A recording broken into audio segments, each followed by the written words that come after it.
Un día, volví a casa y escuché risas en mi sala. Mi nuera le estaba mostrando la casa a un comprador. Pensé en venderla, mamá. Al fin y al cabo, tú ya viviste tu vida. Le respondí con calma. ¿Y tú? Apenas estás empezando a arruinar la tuya. El silencio golpeó como una bofetada. Ella se puso pálida. Estoy muy feliz de que estés aquí. Si estás viendo este video, dale like, suscríbete al canal y cuéntame desde dónde estás escuchando mi historia en los comentarios. Quiero saber hasta dónde han llegado nuestras historias. Nunca voy a olvidar el sonido de esa risa. Era martes por la tarde cuando regresé de mi cita con el médico. Apenas había cerrado la puerta cuando la escuché. Una risa extraña rebotando en las paredes que yo misma levanté hace 35 años. Una risa que no me pertenecía, en una casa que sí. Dejé mi bolsa en el recibidor. Me temblaban las manos, no por miedo, sino por algo que todavía no sabía nombrar. Caminé despacio, hacia la sala. Cada paso, sobre el piso de madera maciza, que elegí, tabla por tabla.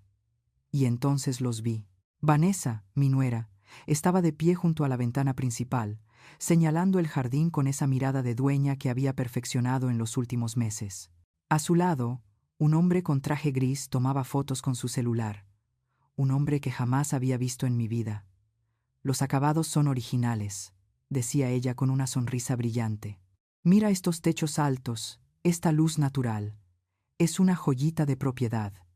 Me quedé helada en el marco de la puerta. El extraño asintió, apuntando algo en una libreta. ¿Y en cuánto la está pidiendo? Vanessa ni parpadeó.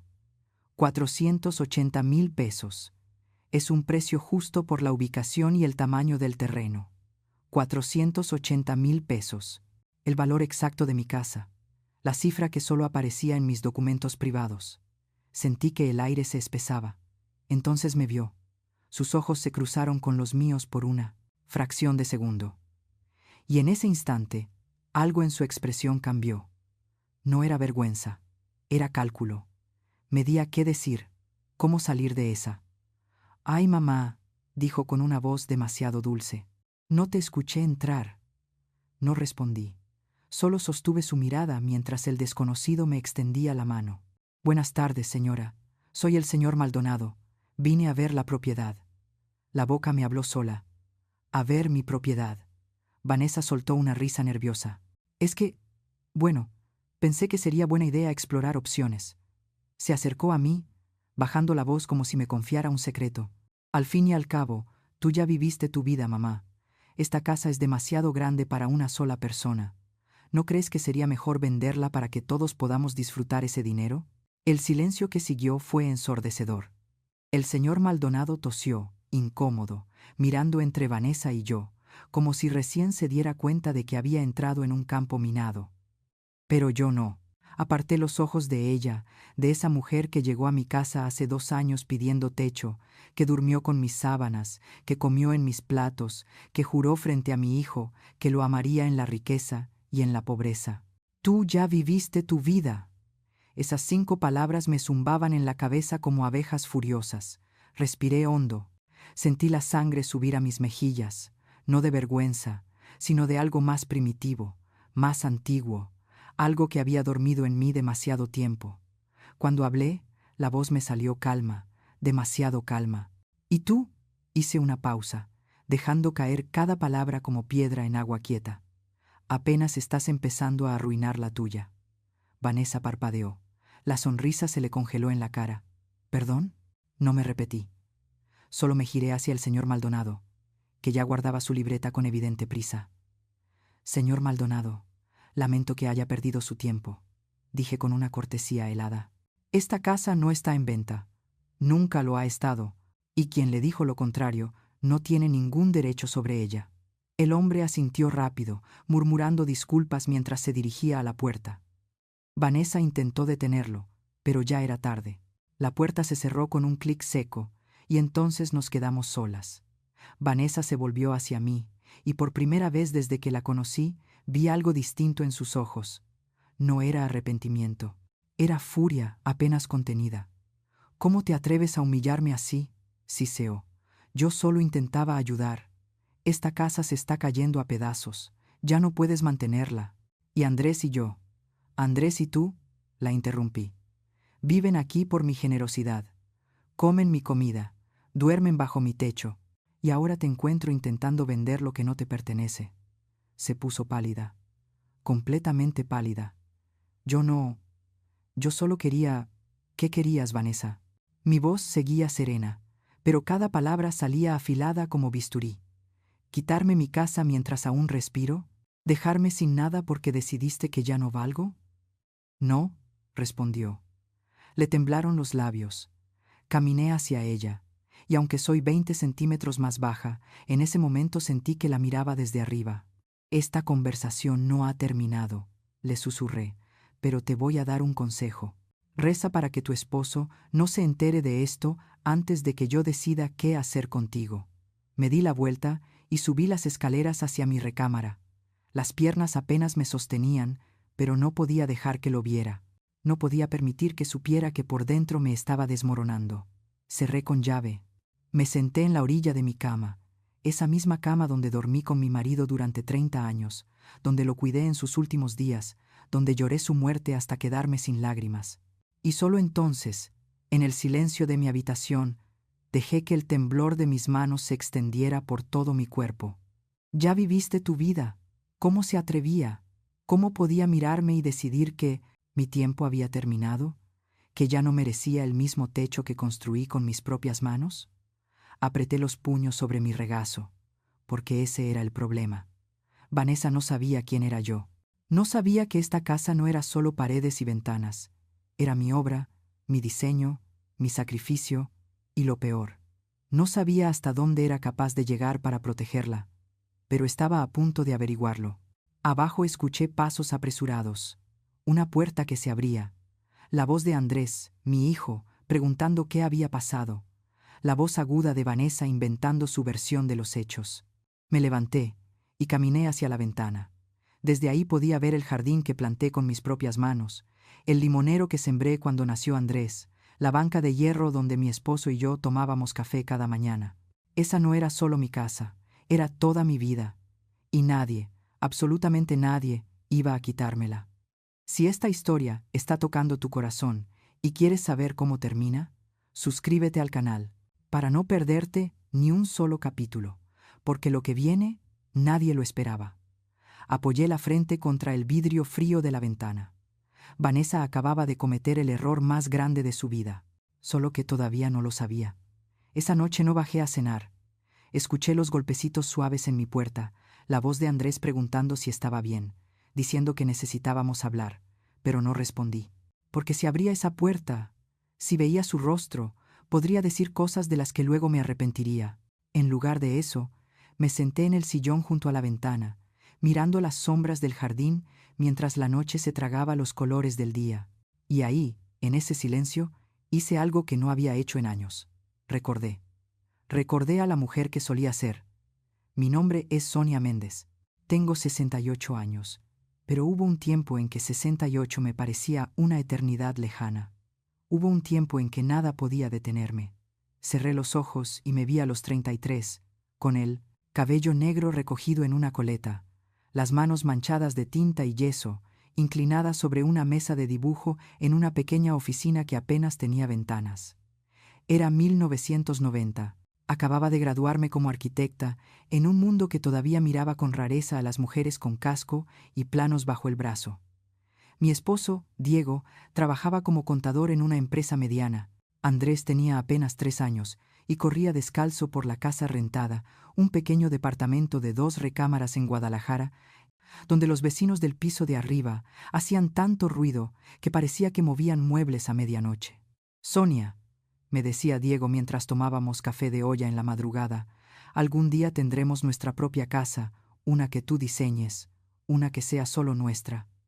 Yo sonreía, asentía, pero por dentro pensaba, no algún día, pronto, porque yo nunca fui de las que esperan. Durante 5 años trabajé en 3 empleos a la vez. Diseñaba casas por el día, en un despacho donde me pagaban la mitad de lo que ganaban mis compañeros hombres. Por las tardes daba clases de dibujo técnico en una preparatoria, y por las noches, después de acostar a Andrés, Me encerraba en el comedor a diseñar proyectos freelance para pequeñas constructoras que necesitaban planos baratos y rápidos. Diego nunca me pidió que parara. Nunca me dijo, ya basta, o descansa un poco. Cuidaba de Andrés cuando yo tenía entregas. Me preparaba té cuando mis ojos ya no podían enfocar los números. Me masajeaba los hombros cuando el peso de las preocupaciones me doblaba la espalda. Eres la mujer más fuerte que conozco, me susurraba al oído, y yo le creía, porque tenía que hacerlo. En 1995, después de 5 años durmiendo no más de 4 horas por noche, de ahorrar cada peso que entraba a la casa, de rechazar salidas, fiestas y vacaciones, por fin lo logramos. Compramos el terreno. No era grande, apenas unos 400 metros cuadrados, en un fraccionamiento tranquilo de las afueras de Zapopan, que en ese entonces todavía parecía casi rural, pero era nuestro. Recuerdo el día en que pisé ese pedazo de tierra por primera vez. Aún olía a lluvia reciente. Había hierba alta y piedras por todas partes. Diego me tomó de la mano y me preguntó, ¿qué ves? Sonreí, cerré los ojos y lo vi todo. Vi las paredes levantándose. Vi las ventanas dejando entrar la luz de la mañana. Vi un jardín donde Andrés podría jugar. Vi una cocina grande donde cocinaríamos los domingos. Vi una biblioteca donde guardaríamos los libros que amábamos.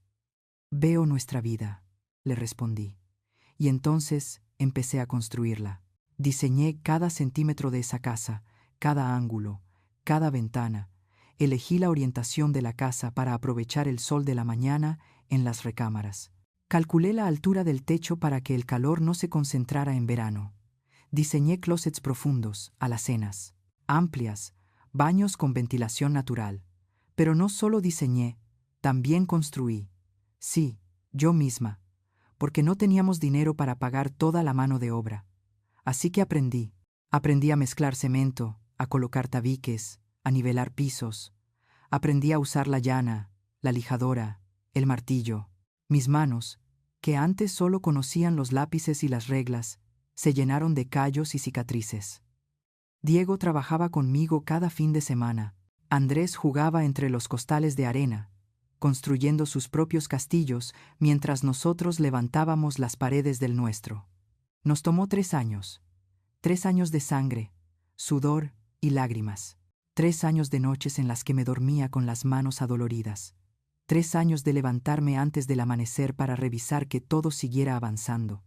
Pero en 1998, por fin nos mudamos. Recuerdo exactamente cómo me sentí la primera noche que dormí en esta casa. Estaba acostada en el piso de la recámara principal, porque aún no teníamos una cama nueva. Miraba el techo que yo misma había planeado, tocaba las paredes que había ayudado a levantar, y lloré. Lloré tanto que Diego se asustó. «¿Qué pasa?», me preguntó abrazándome. «Nada», susurré. «Es solo que lo logramos. De verdad lo logramos. Esa casa no era solo ladrillos y concreto.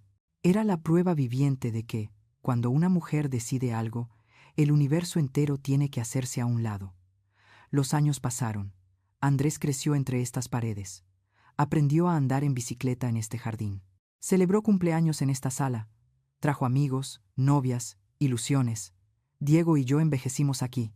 Celebramos aniversarios, lloramos pérdidas, plantamos árboles, repintamos habitaciones. Cada rincón de esta casa guardaba un pedazo de nosotros.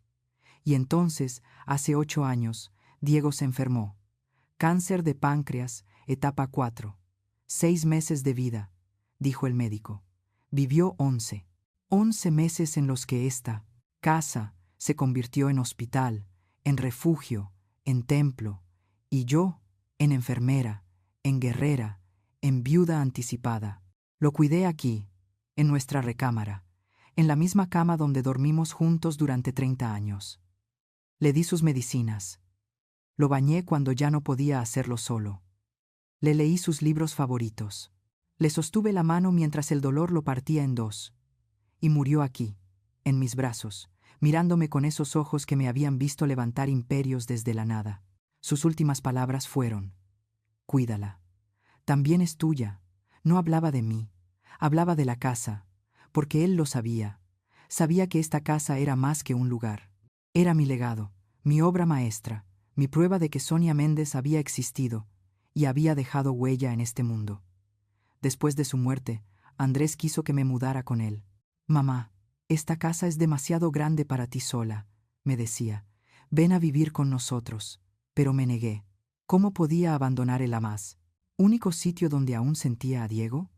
¿Cómo podía dejar los árboles que plantamos juntos, las habitaciones que pintamos, el jardín donde esparcí sus cenizas?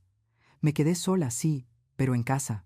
Y ahora, 27 años después de haberla terminado, 35 desde que compré el terreno, alguien entró en mi sala y decidió que nada de eso importaba, que ya había vivido suficiente, que era hora de vender. Abrí los ojos. La noche había caído por completo. Las luces de la ciudad parpadeaban a lo lejos como estrellas caídas. Me levanté del sillón. Mis rodillas protestaron, pero las ignoré. Caminé hasta el closet y saqué una vieja caja de zapatos que guardaba en el estante más alto. Dentro estaban los planos originales de esta casa, amarillentos, doblados, manchados de café, de lágrimas y de polvo de construcción. Desplegué los planos sobre la cama. Pasé mis dedos por las líneas que había trazado décadas atrás. Cada medida, cada cálculo, cada sueño hecho realidad. Esta casa valía, según el mercado actual, 480,000 pesos. Pero para mí, no tenía precio. Y si Vanessa pensaba que podía arrebatármela con sonrisas falsas y compradores desconocidos, estaba muy equivocada. Porque yo soy Sonia Méndez, la mujer que construyó su propio castillo, y los castillos no se rinden sin una batalla. Doblé los planos con cuidado, los guardé de nuevo en su caja, y entonces hice algo que no hacía desde el funeral de Diego. Me arrodillé junto a la cama y recé. No recé por paciencia, no recé por perdón, recé por fuerza, porque iba a necesitarla. A la mañana siguiente, bajé a desayunar como si nada hubiera pasado. Vanessa estaba en la cocina preparando café. Cuando me vio entrar, se tensó visiblemente. Sus manos se detuvieron sobre la cafetera. «Buenos días», dije, con una voz neutra, casi amable. Parpadeó, confundida. «Buenos días, mamá», respondió. No dije nada más, simplemente saqué mi taza favorita, la de cerámica azul que Diego me regaló en nuestro 10º aniversario, y esperé mi turno para servirme café. El silencio en la cocina era tan espeso que podía cortarse con un cuchillo. Andrés entró unos minutos después, con esa cara de hombre que durmió mal y despertó peor. Mi hijo, mi único hijo, 43 años, ingeniero civil, con el cabello ya raleando en la coronilla y esas arrugas alrededor de los ojos que lo hacían parecer mayor de lo que era. Me miró como esperando una explosión, pero yo solo sonreí. «¿Dormiste bien, hijo?» Su desconcierto fue evidente. «Sí, mamá. ¿Y tú?» Como siempre contesté, tomando un sorbo de mi café. «Voy a salir unas horas. Tengo que hacer unos trámites». Vanessa y Andrés se miraron rápido. Ella parecía aliviada, él, cauteloso. No les di tiempo de preguntar nada más. Tomé mis llaves, mi bolso y salí de la casa sin mirar atrás. Pero no salí a hacer trámites. Salí a recordar. Manejé hasta un pequeño café en el centro, al que solía ir con Diego cuando necesitábamos escapar del ruido del mundo. Me senté en una mesa junto a la ventana. Pedí un americano y dejé que mi mente viajara 2 años atrás. Solo habían pasado 2 años desde que Andrés llegó con Vanessa. Era una tarde de octubre. Estaba podando las rosas del jardín cuando escuché el timbre. Abrí la puerta y ahí estaba mi hijo, con una maleta en cada mano y una mujer desconocida a su lado. Mamá dijo con esa sonrisa nerviosa que siempre ponía cuando sabía que estaba a punto de pedirme algo grande: «Te presento a Vanessa, mi novia». Novia. Ni siquiera prometida. Solo novia. Vanessa tenía 32 años entonces. Andrés 41, 9 años de diferencia. Cabello negro largo, perfectamente lacio, uñas impecables pintadas de rojo carmín, ropa ajustada que gritaba. Marcas, sin realmente ser de ellas. Y esa sonrisa, Dios, esa sonrisa parecía ensayada frente al espejo. «Un placer conocerla», señora Méndez dijo con una voz suave, casi infantil. «Andrés me ha hablado tanto de usted». Le di la mano.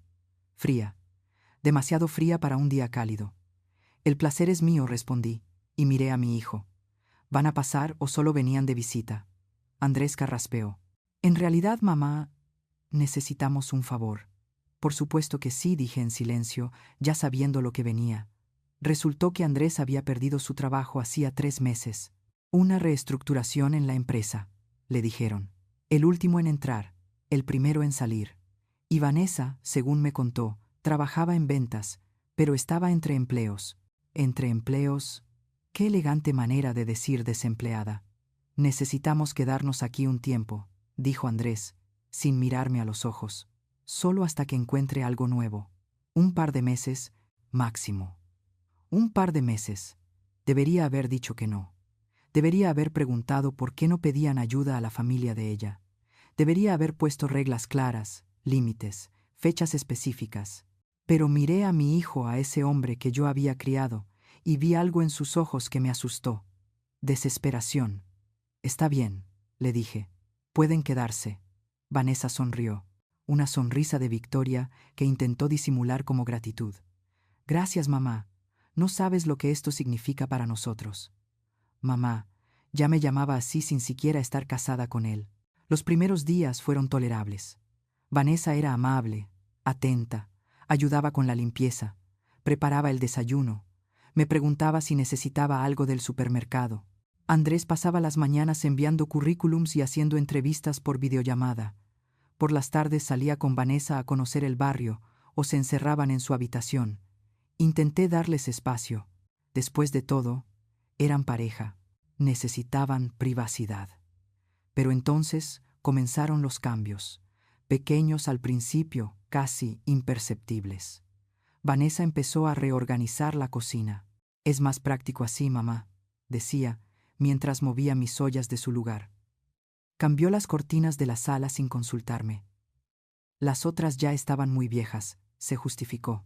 Trajo un sofá nuevo que había comprado en oferta y relegó mi sillón favorito al sótano. Este es más moderno, aseguró. Cada vez que protestaba, Andrés intervenía. Mamá, no es para tanto. Solo está tratando de ayudar. ¿Ayudar? ¿Borrando mi presencia de mi propia casa?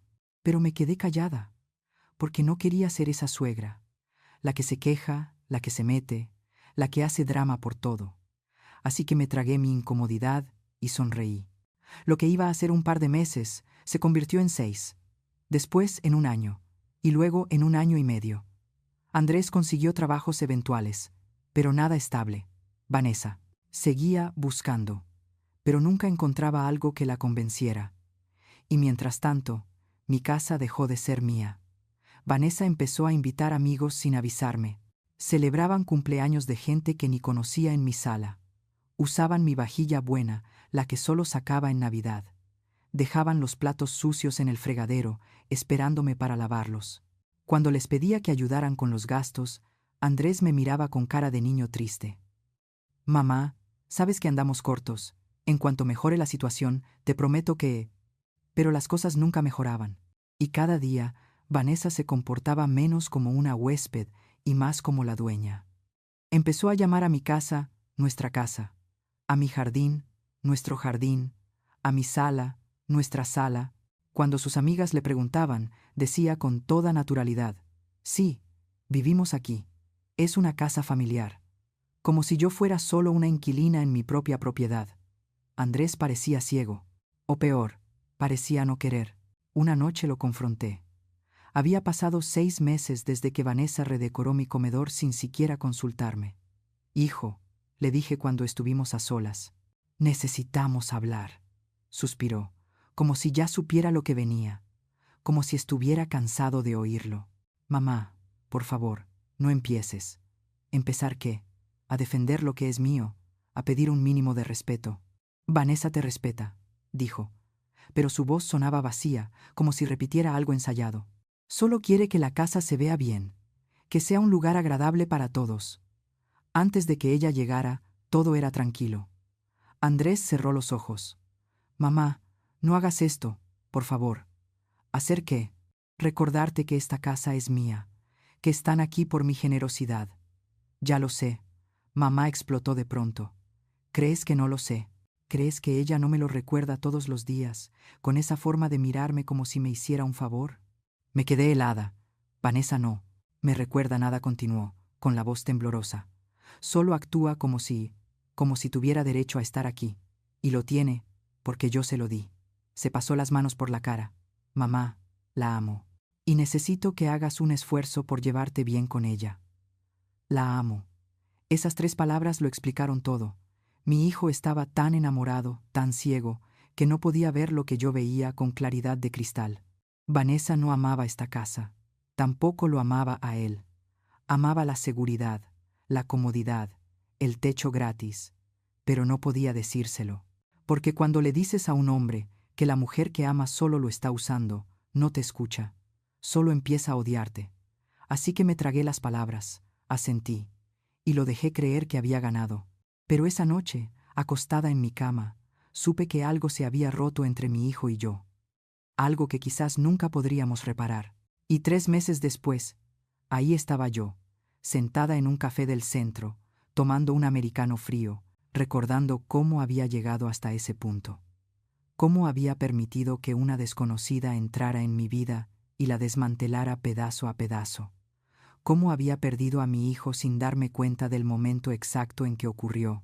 Pagué la cuenta, salí del café, y mientras caminaba hacia mi coche, tomé una decisión.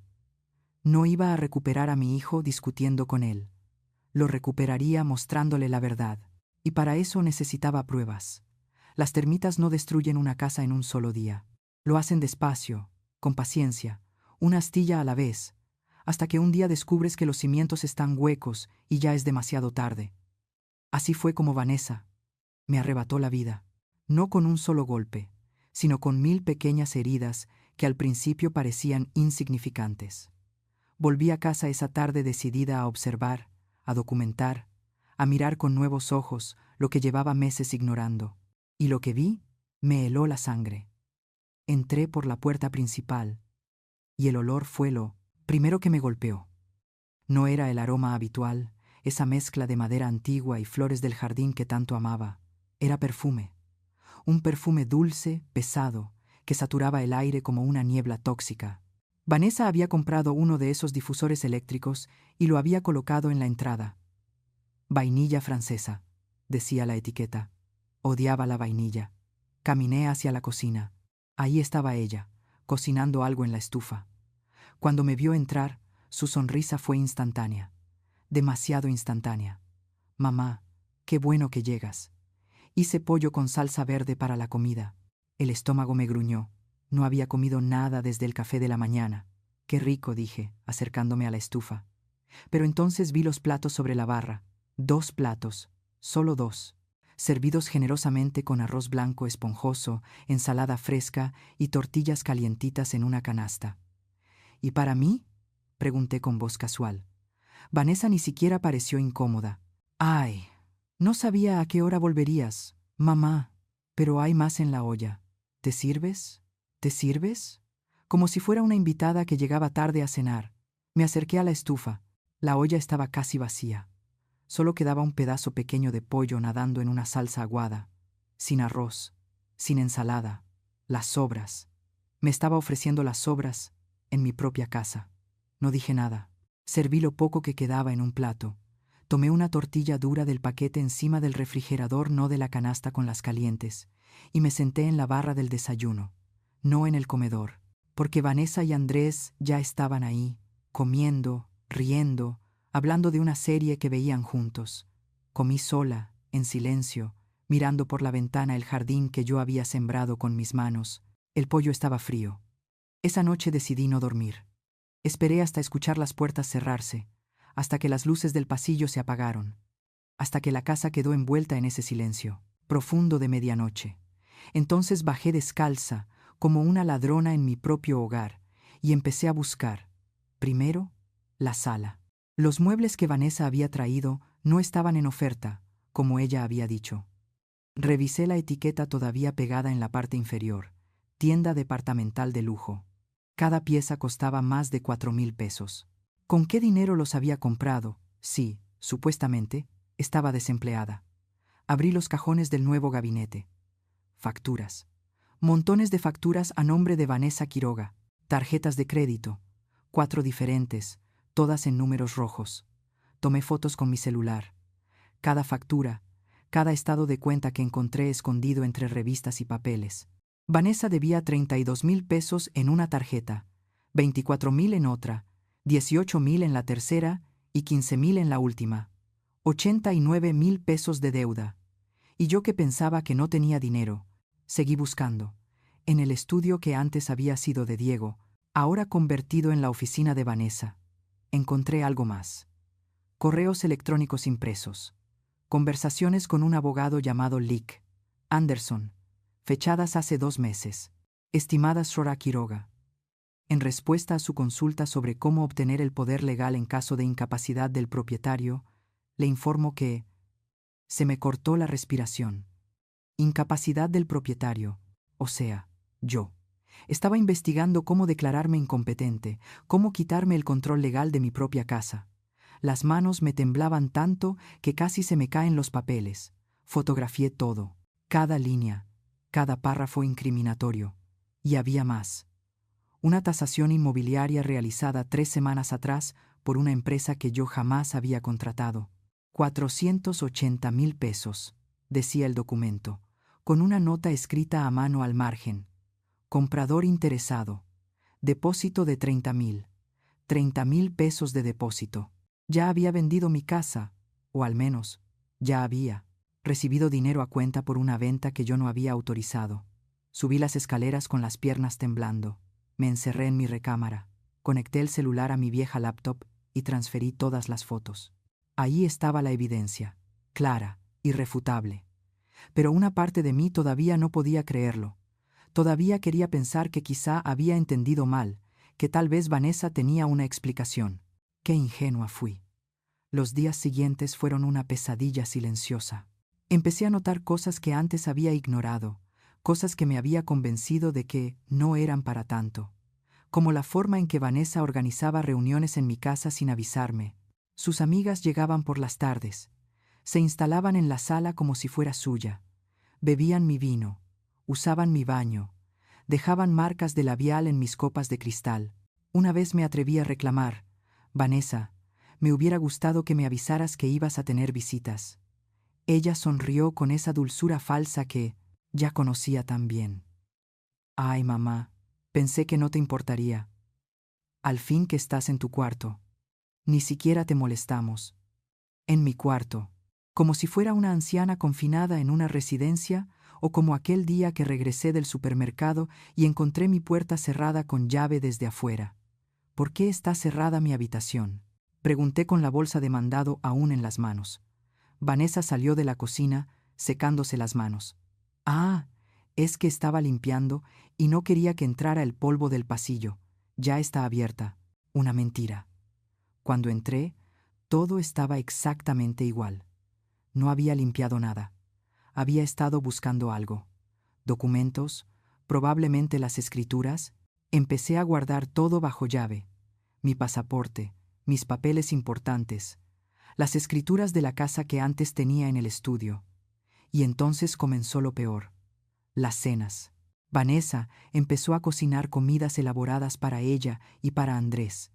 Cortes de carne, pastas frescas, postres. Pero para mí siempre había una excusa. Ay, mamá, pensé que ya habías comido. Hice poquito porque Andrés y yo estamos a dieta. Hay un poco del almuerzo en el refri. Puedes calentarlo. Siempre sobras, siempre frías, siempre sola. Una noche, Andrés y Vanessa cenaban salmón al horno con papas rostizadas y ensalada caprese. Yo comí un sándwich de jamón que me preparé yo misma, sentada en la barra de la cocina, mientras ellos reían y brindaban con vino en el comedor. Mi comedor, mi vino, mi casa, y yo comiendo sola, como una mendiga. Lo peor fue que Andrés ni siquiera se dio cuenta, o no quiso darse cuenta. Cuando recibía visitas, Vanessa tenía una técnica perfecta. La casa está preciosa, le decían sus amigas. Gracias, respondía ella, como si la hubiera construido con sus propias manos. Hemos hecho muchas mejoras desde que llegamos, decía Vanessa, sonriendo frente a sus amigas, como si hablara de su casa, su casa, y si yo bajaba mientras tenían visitas, me lanzaba esa sonrisa tensa, ensayada. Mamá, ¿necesitas algo? Estamos en medio de una reunión, como si yo interrumpiera, como si no tuviera derecho a estar en mi propia sala. Una tarde, una de sus amigas me preguntó directamente, ¿y usted es la mamá de Andrés? Antes de que pudiera responder, Vanessa intervino con una voz empalagosa. Sí, vive aquí con nosotros. Ya tiene sus años y necesita compañía, ¿verdad, mamá? Vive aquí con nosotros, como si ellos fueran los dueños, como si yo fuera la que vivía de caridad. Sonreí, asentí, y subí a mi habitación con el corazón hecho pedazos.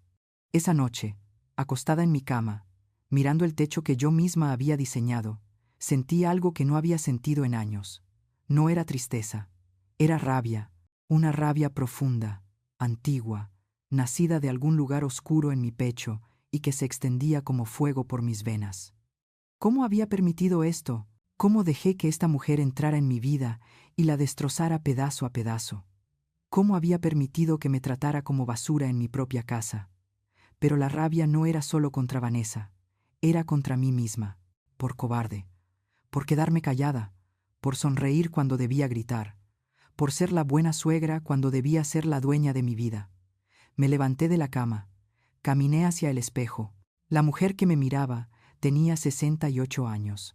Arrugas alrededor de los ojos, canas asomándose entre el tinte, manchas de edad en las manos. Pero también tenía algo más. Tenía la mirada de alguien que había construido imperios, que había levantado casas con sus propias manos, que había sobrevivido pérdidas que habrían destruido a otros. Basta, me dije al reflejo, y por primera vez en 2 años sentí que la mujer del espejo me creía. Hay momentos en la vida en que todo cambia en un segundo. Un diagnóstico médico, una llamada a medianoche, una puerta que se abre y revela algo que no deberías ver. Para mí, ese momento llegó un martes por la mañana, 3 días después de haber descubierto las deudas de Vanessa. Andrés había salido temprano para una entrevista de trabajo. Vanessa aún dormía, o eso creí. Bajé a la cocina para preparar café cuando vi el sobre. Estaba sobre la mesa del comedor, un sobre grande color manila, con el logotipo de una notaría impreso en la esquina. Notaría Pública N. Kerio 186 Lic. Harold Cardy. El sobre estaba abierto. Debí dejarlo ahí. Debí respetar su privacidad. Debí. Pero ya no era momento de debí. Saqué los documentos. Y lo que leí me dejó sin aliento. Era un poder notarial, redactado a nombre de Vanessa Quiroga, otorgándole amplias facultades para administrar, vender, hipotecar y realizar cualquier acto de dominio sobre la propiedad ubicada en calle Cedros 47. Mi casa, mi dirección. Pero lo más aterrador no era eso. Era la firma al final del documento. Una firma temblorosa, irregular, que supuestamente era la mía, solo que yo nunca había firmado ese papel. Mis manos temblaban tanto que casi se me caen las hojas. Había más documentos. Una carta del notario solicitando la comparecencia de la señora Sonia Méndez para ratificar el poder otorgado, fechada hacía 2 semanas. Y una respuesta escrita a mano, supuestamente con mi letra. Por razones de salud, no puedo presentarme en persona. Autorizo a mi nuera, Vanessa Quiroga, para proceder en mi nombre. Mi letra. O una imitación casi perfecta. Sentí que las paredes se cerraban sobre mí. Vanessa no solo planeaba vender la casa, ya había falsificado documentos para hacerlo de forma legal. Fotografié todo. Cada hoja, cada firma falsa, cada línea incriminatoria. Y entonces encontré algo más. Una copia de mi identificación oficial. Pero no era mi licencia actual. Era una antigua. Una que había perdido. Hacía 2 años y que había reportado como extraviada. ¿Cómo la había conseguido? La respuesta me golpeó como un puñetazo. Había estado revisando mi basura, mis cajones, mis documentos viejos guardados en cajas del sótano. Había estado planeando esto durante meses. El sonido de unos pasos en el piso de arriba me paralizó. Puse todo de nuevo dentro del sobre, exactamente como lo había encontrado. Subí las escaleras intentando caminar con normalidad, aunque el corazón me latía tan fuerte que sentía que se me iba a salir del pecho. Necesitaba ayuda. Ayuda de verdad. Esa misma tarde, sin decirle nada a nadie, manejé hasta la oficina de Ricardo Salgado. Ricardo había sido mi socio en 3 proyectos de arquitectura hacía más de 20 años. Era arquitecto, pero también abogado especializado en bienes raíces. Un hombre de casi 70 años, de cabello completamente blanco y unos ojos grises tan agudos que no se les escapaba ningún detalle. Cuando su secretaria me hizo pasar, Ricardo se levantó enseguida con una gran sonrisa. «Sonia, ¿cuántos años han pasado?», dijo mientras me abrazaba con ese afecto genuino que solo los viejos amigos saben dar. «¿A qué debo el honor?». Me senté frente a su escritorio y sin poder contenerlo más, me rompí. Lloré. Lloré como no había llorado desde el funeral de Diego. Lloré por la humillación, por la traición, por toda la rabia que había estado acumulando durante meses. Ricardo no dijo nada. Solo me pasó una caja de pañuelos y esperó en silencio. Cuando por fin pude hablar, le conté todo, cada detalle, cada humillación, cada documento que había encontrado. Le mostré las fotos en mi celular. Su expresión fue cambiando con cada imagen, de preocupación a incredulidad, de incredulidad a una furia contenida. «Esto es falsificación de documentos», Sonia dijo al fin con voz grave. «Es fraude, intento de despojo. Esa mujer podría ir a la cárcel por esto». «Lo sé», susurré. «¿Andrés sabe algo de todo esto?». Negué con la cabeza. «No lo creo. Está cegado. Piensa que ella lo ama». Ricardo se recargó en el respaldo de su silla, mirándome con esos ojos que ya habían visto demasiado en su carrera. «Sonia, tienes que actuar rápido. Si ella ya está contactando notarías, si ya tiene documentos falsificados, está mucho más cerca de lograr su objetivo de lo que imaginas». «¿Qué hago?», pregunté, sintiendo que el aire se me acababa. «Primero, vamos a esa notaría. Vamos a hablar con el licenciado Cardi y a dejar claro que nunca has otorgado ningún poder legal. Eso invalidará cualquier trámite que intente iniciar. Y después», pregunté en voz baja. Ricardo hizo una pausa. «Después tendrás que decidir hasta dónde quieres llegar, porque esto no se arregla con una conversación. Esto es una batalla legal, y tu hijo va a quedar en medio». Sus palabras me cayeron como piedras en el estómago. «Mi hijo, mi único hijo. Necesito pensar», dije. «Piensa rápido», me advirtió. «Cada día que pasa, ella gana tiempo para completar su plan». Salí de su oficina con la cabeza dando vueltas. Pero antes de volver a casa hice algo más. Manejé hasta la Notaría Pública número 186. Era un edificio pequeño en una zona de oficinas del centro, segundo piso, una placa dorada en la puerta. Lic. Harold Cardi, notario público. Respiré hondo y entré. La recepcionista me recibió con una sonrisa profesional. «Buenas tardes, ¿en qué puedo ayudarle?». «Necesito hablar con el licenciado Cardi. Es urgente». «¿Tiene cita?». «No, pero es sobre un poder notarial que supuestamente otorgué y que nunca firmé». La sonrisa desapareció. «Un momento, por favor». Desapareció en una oficina interior. Minutos después, un hombre de unos 50 años salió. Traje impecable, expresión seria. «Señora Méndez, por favor, pase». Me condujo hasta su despacho y cerró la puerta. «Cuénteme, ¿qué sucede?». Le expliqué todo, le mostré las fotos, le enseñé mi identificación actual. Su rostro se iba poniendo cada vez más pálido. «Señora», dijo finalmente, «yo nunca he tramitado ningún poder notarial a su nombre. Jamás he recibido documentos suyos. Pero el sobre tenía el logotipo de su notaría», dije. «Sí, pero esos documentos son falsos. Alguien los creó usando mi membrete, mi sello, mi firma. Todo es una falsificación». El mundo se detuvo. «¿Está seguro?». «Completamente. Y esto es extremadamente grave. No solo están intentando robarle su propiedad, señora Méndez, también están involucrando mi notaría en un fraude». Se levantó y empezó a caminar de un lado a otro. «Necesito presentar una denuncia formal. Y usted también. Una denuncia ante el Ministerio Público». «Esto es un delito federal, señora Méndez», dijo el notario con voz grave. «Falsificación de documentos públicos, uso de sellos oficiales falsos, intento de fraude. La persona responsable podría enfrentar de 4 a 12 años de prisión. Sentí que el suelo se movía bajo mis pies. 12 años. Vanessa podría ir a la cárcel por 12 años. Y Andrés, Dios mío, Andrés se destrozaría. Necesito tiempo, susurré. Tiempo para hablar con mi hijo primero. El notario me miró con compasión. Lo entiendo, pero no se demore. Estas personas no se detienen en el primer intento. Si este plan falla, buscarán otro y otro, hasta lograrlo. Salí de ahí con las piernas temblando. Me senté en el coche sin saber cuánto tiempo pasó, incapaz de encenderlo, incapaz de moverme. Vanessa no era solo una oportunista, no era una aprovechada ni una manipuladora cualquiera. Era una delincuente profesional, una estafadora que había elegido a mi familia como su próxima víctima. Y mi hijo dormía cada noche al lado de esa mujer, sin imaginar quién era realmente. Encendí el motor. Manejé de regreso a casa en automático. Cuando llegué, ya había oscurecido. Las luces de la sala estaban encendidas. Se escuchaba la televisión. Entré en silencio. Vanessa y Andrés estaban en el sofá, viendo una película, compartiendo una cobija, comiendo palomitas. La imagen perfecta de una pareja feliz. Vanessa me vio y sonrió.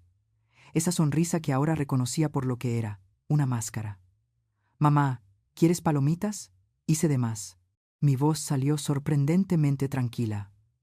«No, gracias. Voy a descansar». «Que duermas bien», dijo Andrés, sin apartar la vista de la pantalla. Subí las escaleras despacio. Cerré la puerta de mi habitación con llave. Y ahí, sola, tomé mi celular y marqué el número de Ricardo. «Ricardo», dije apenas contestó. «Necesito que hagas algo más. Necesito que investigues a Vanessa Quiroga. Todo. ¿De dónde viene? ¿Qué ha hecho antes? Si tiene antecedentes». «¿Sospechas que no es la primera vez?», preguntó. «Lo sospecho», respondí con la voz quebrada. «Sospecho que mi hijo y yo solo somos sus víctimas más recientes». Hubo una pausa al otro lado de la línea. «Lo haré. Tengo un contacto que puede ayudarnos. Pero, Sonia, prepárate para lo que podamos encontrar». Ya estoy preparada, mentí, porque en realidad no tenía idea de lo que estaba a punto de descubrir, ni de qué tan profundo era el abismo en el que Vanessa había arrastrado a mi familia. 3 días después, Ricardo me llamó. «Sonia, necesito que vengas a mi oficina ahora». Su voz sonaba tensa, casi urgente. «¿Encontraste algo?» «No por teléfono». «Ven ahora». Colgó antes de que pudiera responder. Le dije a Vanessa que iba al médico. Ni siquiera levantó la vista del celular. «Que te vaya bien, mamá».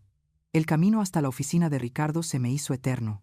Cada semáforo, cada vuelta, cada minuto, avanzaban, como si el tiempo se arrastrara. Cuando por fin llegué, Ricardo me estaba esperando. Su expresión era sombría, más que nunca. «Siéntate», me dijo, cerrando la puerta. Sobre el escritorio había una carpeta gruesa, color manila, rebosando de papeles.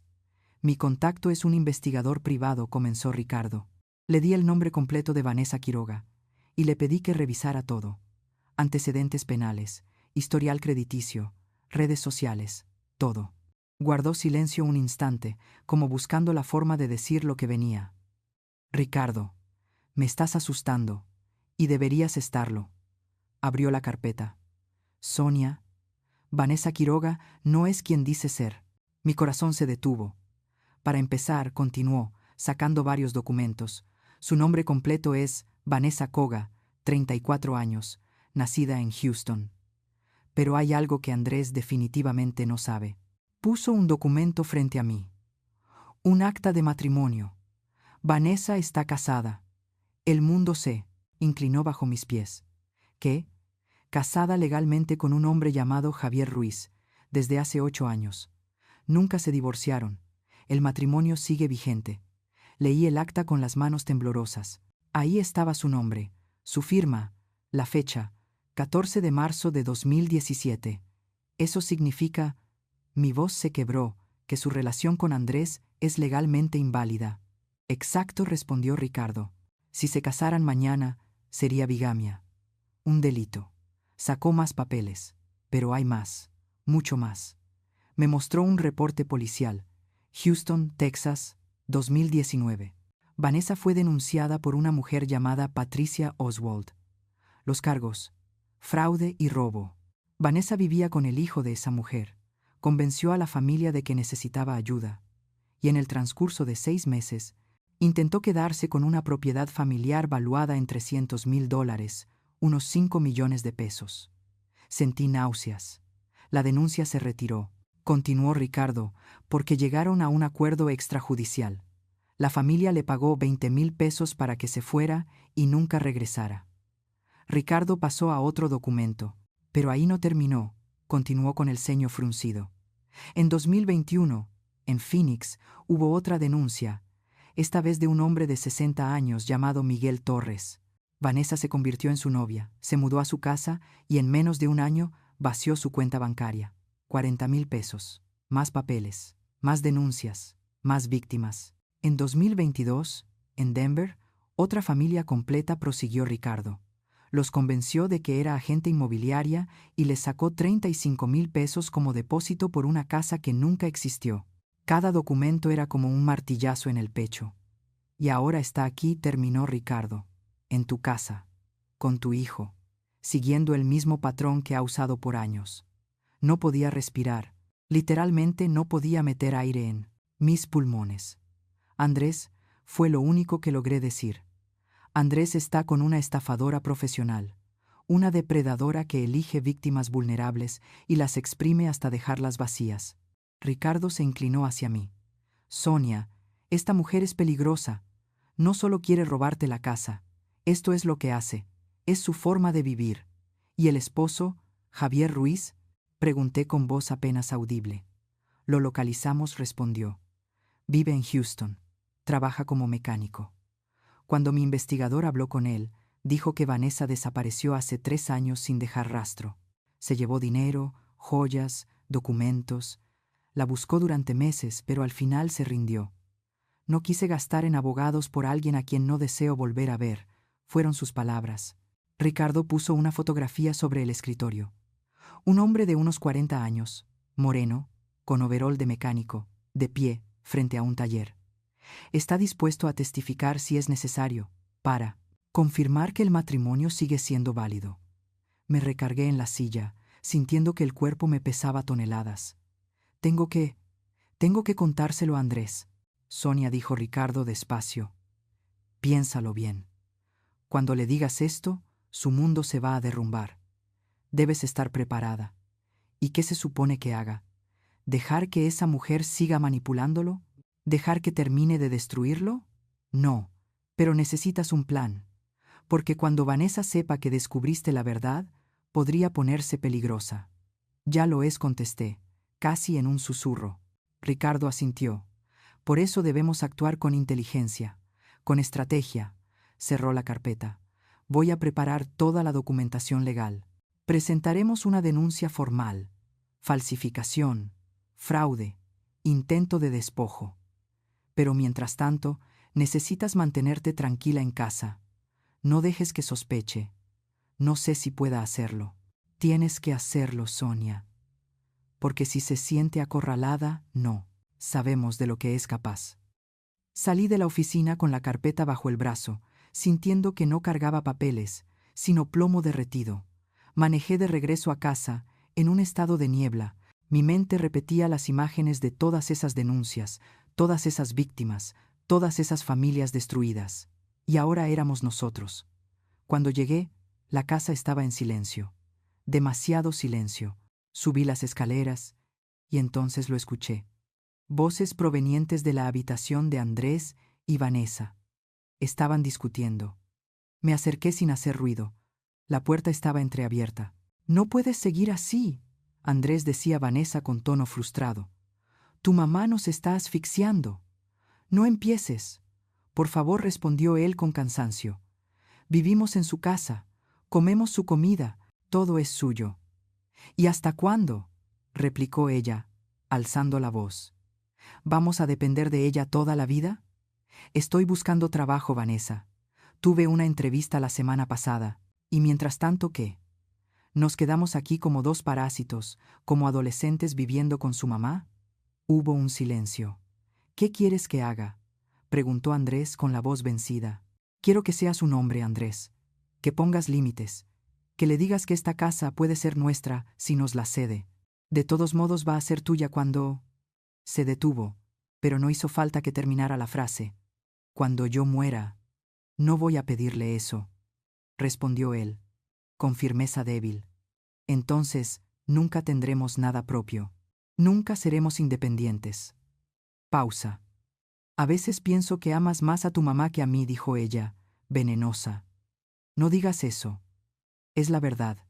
Siempre la defiendes. Siempre estás de su lado. ¿Y nosotros, Andrés? ¿Qué hay de nuestro futuro?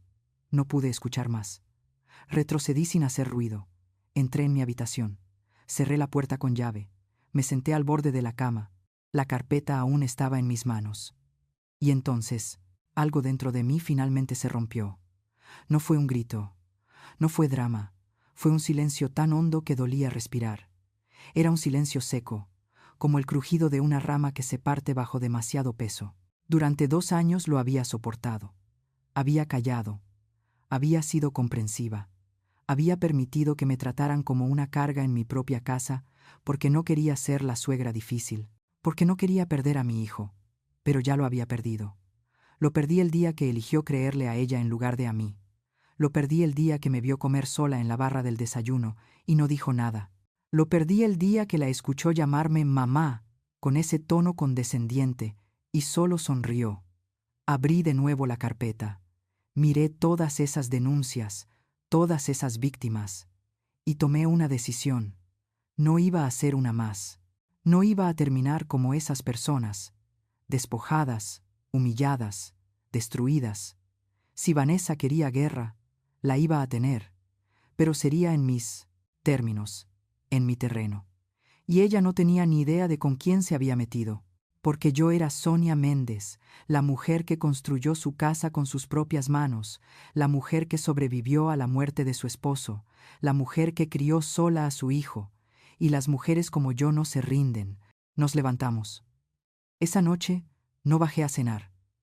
Me quedé en mi habitación, planeando cada movimiento, cada paso, cada jugada, porque Vanessa estaba a punto de descubrir algo que ninguna de sus otras víctimas le había enseñado, que las leonas viejas son las más peligrosas. A la mañana siguiente bajé a desayunar con una sonrisa que me tomó 20 minutos practicar frente al espejo, pero necesitaba que fuera perfecta, creíble. Vanessa levantó la vista de su celular cuando entré a la cocina. Sus ojos me recorrieron con desconfianza. Buenos días, dije con una voz alegre, demasiado alegre para alguien que no había dormido en toda la noche. Buenos días, mamá, respondió con cautela. Me serví café. Me senté a la mesa. Y entonces solté la bomba que había preparado. He estado pensando, dije, revolviendo el azúcar con calma, en lo que dijiste el otro día sobre la casa. Vanessa se tensó de inmediato. No quise ofenderte, mamá. No me ofendiste, respondí, tomando un sorbo de café. Tienes razón. Esta casa es demasiado grande para mí, sola, y ustedes ya llevan aquí 2 años. Quizás sea hora de hacer algunos cambios. Los ojos de Vanessa brillaron, como los de un tiburón que huele sangre. ¿Cambios?, preguntó, fingiendo sorpresa. Estoy vieja, Vanessa. Cansada. A mi edad, mantener una propiedad de este tamaño es agotador, suspiré con dramatismo. Tal vez sería bueno considerar venderla o hacer algo diferente con ella. Pude ver cómo las ruedas empezaban a girar en su cabeza, los cálculos, las posibilidades. Bueno, dijo, intentando sonar casual, si necesitas ayuda con eso, Andrés y yo podemos apoyarte. Ver opciones, hablar con agentes. Sí, quizá respondí, dejando la taza sobre la mesa. Pero no quiero apresurarme. Necesito pensarlo bien. Me levanté, dejándola con la duda, con el anzuelo puesto, pero sin que aún mordiera. Perfecto. Esa misma tarde, mientras Vanessa salía con sus amigas y Andrés estaba en otra entrevista, hice mi jugada real. Llamé a Ricardo. Necesito que investigues algo más, le dije. Quiero saber exactamente cuánto dinero ha gastado Vanessa en los últimos 2 años. Cada compra grande, cada pago, todo. ¿Por qué? Preguntó. Porque si debe casi 90,000 pesos, ese dinero salió de algún lado, y quiero saber de dónde. Ricardo guardó silencio. ¿Crees que te está robando? Creo que necesito saberlo. 2 días después tuve la respuesta. Ricardo vino a mi casa un jueves por la tarde, sabiendo que estaría sola. Traía otra carpeta. Más delgada, sí, pero igual de devastadora. Encontramos movimientos en las tarjetas de crédito de Vanessa que coinciden con fechas específicas. Me dijo Ricardo, mostrándome los estados de cuenta. Mira estas compras. Muebles por 4,200 pesos, ropa por 2,300, una televisión por 5,500, joyas por 1,800. Todo lo que ha traído a esta casa, murmuré. Exactamente. Pero aquí viene lo interesante, continuó, señalando las fechas.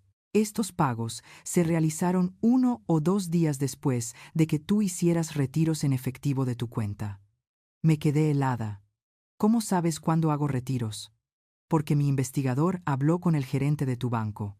Como se trata de un posible caso de fraude, aceptó revisar tu historial y encontramos un patrón. Me mostró una lista, fechas de mis retiros y fechas de las compras de Vanessa, casi siempre con 1 o 2 días de diferencia. Sonia, ¿dónde guardas tu dinero en efectivo? Sentí que la sangre se me helaba, en una caja fuerte, en el closet de mi recámara. ¿Vanessa sabe dónde está? No lo creo. Está escondida detrás de unas cajas. Ricardo me miró con esos ojos que yo ya conocía, los que decían sin palabras: estás en más peligro del que imaginas. Revisémosla ahora, ordenó con voz firme. Subimos juntos a mi habitación.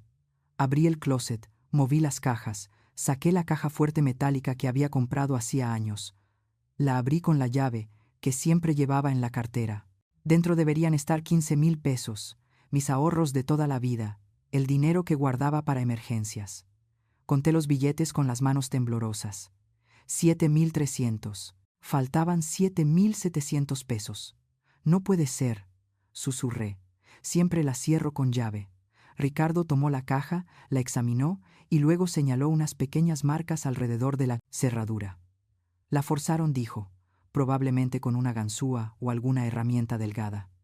Después la cerraron otra vez para que no lo notaras. Me senté en la cama. Las piernas no me sostenían. Me está robando, dije en voz alta. No solo planea vender mi casa, está robándome directamente. Sí, respondió Ricardo con calma, y esto basta para agregar robo a las acusaciones. Se sentó junto a mí. Sonia, ya tenemos evidencia de todo. Falsificación de documentos, intento de fraude, robo. Es momento de actuar. Aún no, dije. Me miró sorprendido. ¿Cómo que aún no? Aún no, repetí, sintiendo dentro de mí una dureza nueva, como acero. Porque si la denuncio ahora, va a decir que no sabía nada, que fue un malentendido, que yo le di permiso. Va a llorar, va a fingir ser la víctima, y Andrés la va a defender. Entonces, ¿qué propones? Propongo que le demos más cuerda, que crea que su plan está funcionando, y cuando esté más confiada, cuando piense que ya ganó, hice una pausa, cerramos la trampa. Ricardo me observó largo rato. ¿Estás segura? Completamente. Esto requerirá que actúes, que finjas, que sigas el juego. Lo sé. Y tendrás que estar preparada para que Andrés vea cosas que lo van a destrozar. Esa frase dolió, pero asentí. Es la única forma de que vea la verdad. Ricardo sacó su teléfono. Entonces hagámoslo bien. Mi investigador va a instalar cámaras ocultas de seguridad en tu casa. Cámaras pequeñas, estratégicamente colocadas. Sala, cocina, tu habitación. Vamos a grabar cada movimiento de Vanessa, cada conversación, cada intento de manipulación o de robo. ¿Eso es legal? En tu propia casa, grabar a alguien que comete delitos contra ti es completamente legal, me explicó. Y será prueba irrefutable. Me puse de pie y caminé hasta la ventana. Desde ahí podía ver el jardín, donde Diego y yo habíamos sembrado el limonero cuando Andrés nació. Ahora ese árbol era enorme, sus ramas daban sombra a medio jardín. Hazlo, dije sin voltear. Instala las cámaras. Graba todo, dije con firmeza. ¿Y tú qué vas a hacer?, preguntó Ricardo. Me giré hacia él. Voy a darle el mayor regalo que una estafadora puede recibir. ¿Cuál regalo? Una víctima que parece débil y a punto de cometer un gran error. Los días siguientes fueron puro teatro. Me convertí en la anciana confundida que Vanessa siempre había querido que yo fuera. Empecé a olvidar cosas, nombres, fechas, dónde dejaba las llaves. Ay, se me olvida todo últimamente, decía entre risas nerviosas cuando ella me miraba con esa expresión calculadora. La observaba anotar mentalmente cada lapsus. Comencé a dejar documentos por accidente sobre mi escritorio, papeles del banco, estados de cuenta y hasta el testamento viejo donde dejaba todo a Andrés. Una tarde, mientras yo estaba en el jardín, escuché la puerta de mi habitación abrirse. Las cámaras que Ricardo había instalado grabaron cada segundo. Esa noche, revisé la grabación en mi computadora.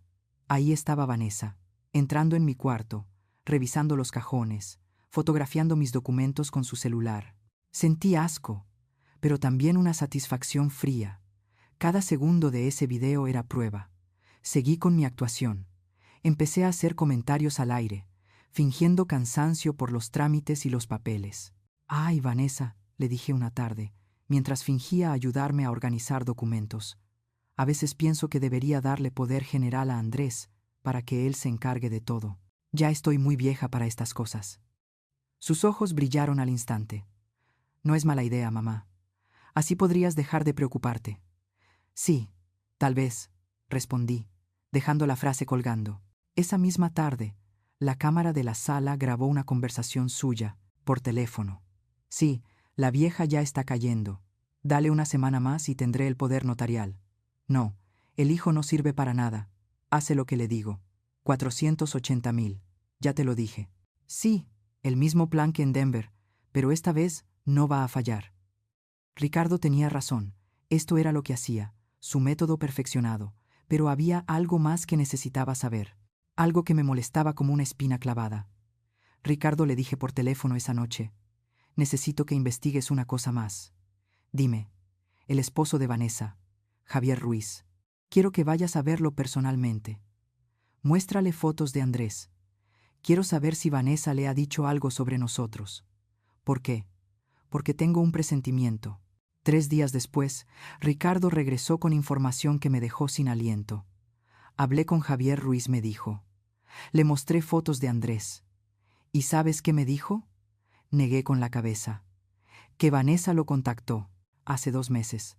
Le pidió prestados 5,000 pesos, diciéndole que tenía una oportunidad de inversión. ¿Se los dio? No. Pero me dijo algo más interesante. Vanessa se burló de Andrés. ¿Qué? Le dijo, textual, que había encontrado a un tonto con casa propia y una vieja que ya va de salida, que en unos meses tendría suficiente dinero para desaparecer otra vez. Sentí el golpe en el estómago. No por mí ya sabía quién era Vanessa, sino por Andrés, mi hijo, el hombre que trabajaba 18 horas al día, enviando currículums, que se desvelaba preocupado por su futuro, que amaba a esa mujer con cada fibra de su ser.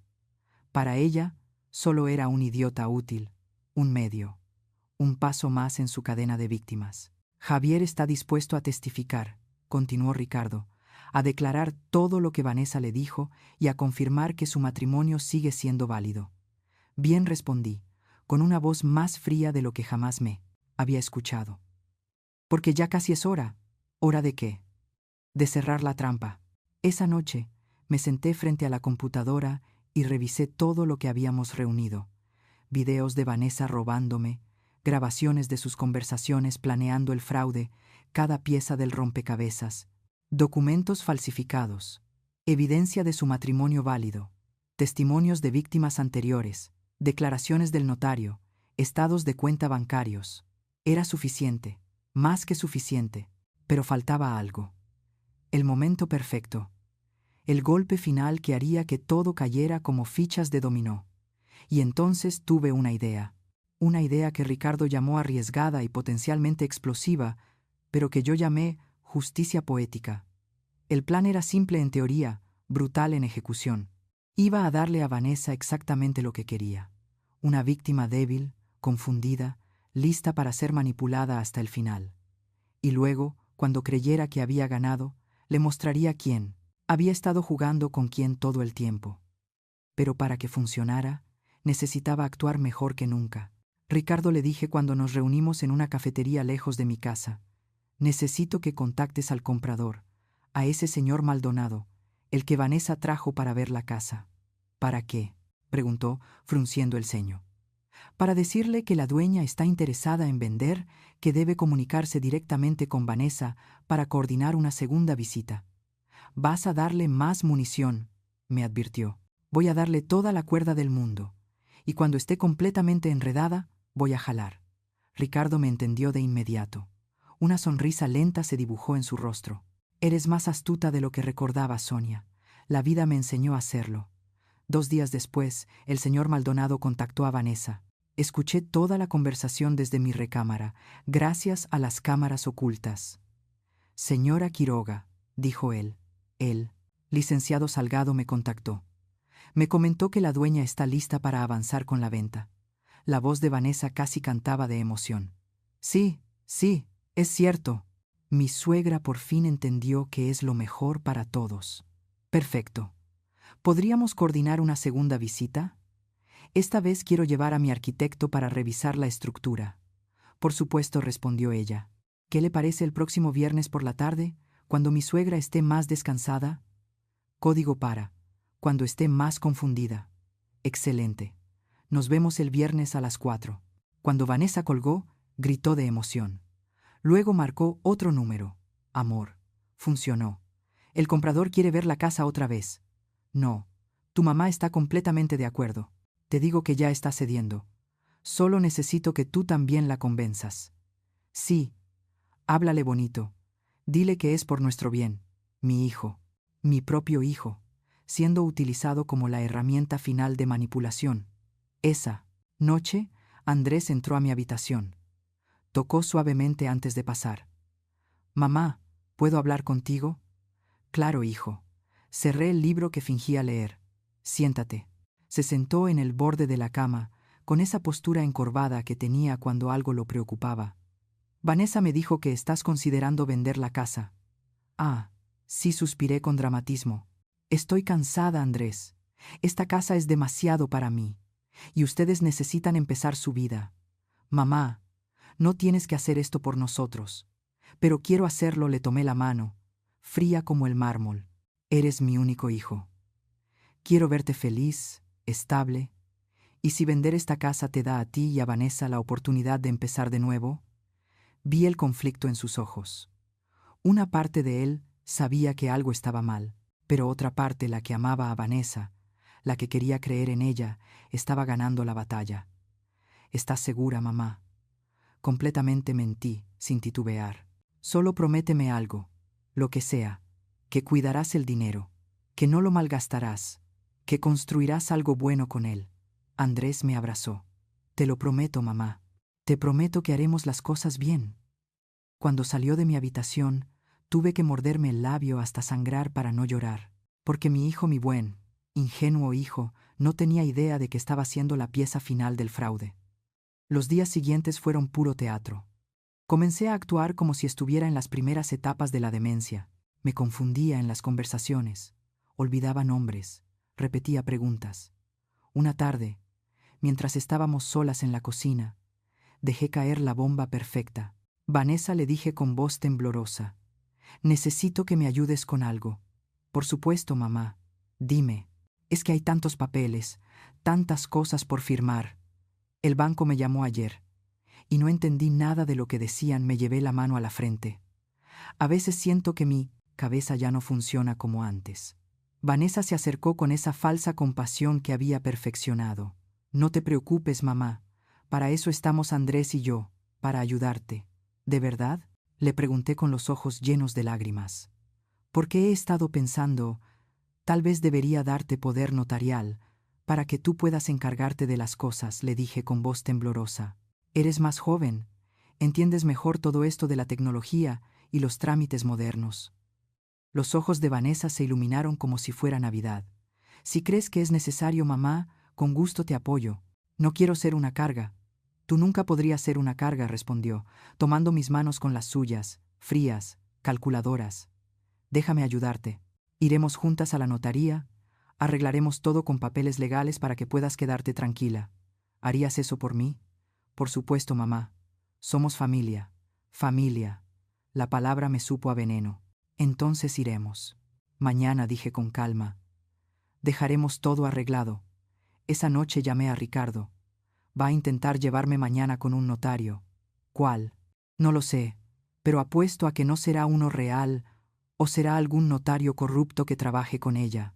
¿Vas a ir? Voy a ir, y tú nos vas a seguir. Sonia, esto es peligroso. Lo sé, pero necesito pruebas de que está intentando completar el fraude. Necesito que quede grabado, documentado, irrefutable. Hubo un silencio al otro lado. De acuerdo, pero vas a llevar un micrófono oculto, y yo estaré a media cuadra todo el tiempo. A la mañana siguiente, Vanessa estaba radiante. Mamá, qué bueno que ya despertaste. Ya conseguí una cita en la notaría para las 11. ¿Tan rápido? Es que el notario es muy solicitado. Tuvimos suerte de que tuviera un espacio, dijo, con esa sonrisa que me confirmaba que probablemente no era un notario verdadero. Me vestí despacio, exagerando cada movimiento, como si me costara esfuerzo. Ricardo me había dado un pequeño dispositivo que parecía un broche decorativo, pero en realidad era una cámara con micrófono. ¿Me veo bien?, le pregunté a Vanessa, señalando el broche en mi blusa. «Te ves hermosa», mamá dijo sin imaginar que estaba grabando su propia condena. Subimos al coche de Vanessa, un compacto rojo que había comprado en oferta meses atrás. Condujo con la sonrisa de un gato que acaba de atrapar a su presa. «Ya verás, mamá. Después de hoy, todo será más fácil. Ya no tendrás que preocuparte por nada». «Gracias, hija», respondí, usando esa palabra a propósito. «No sé qué haría sin ti». La notaría estaba en una colonia que no reconocí. Un edificio viejo, con la pintura cayéndose. Nada que ver con las notarías serias que yo conocía. Subimos al segundo piso. Una placa oxidada en la puerta decía: Lic. Alan Bernal, notario público. No. 243. Entramos a una oficina, pequeña y mal iluminada, con ese olor a humedad de los lugares que no se limpian. Un hombre de unos 50 años, con barriga y traje barato, nos recibió con una sonrisa aceitosa. «Señora Sonia Méndez, qué gusto tenerla aquí. Pase, pase». Señaló una silla frente a su escritorio.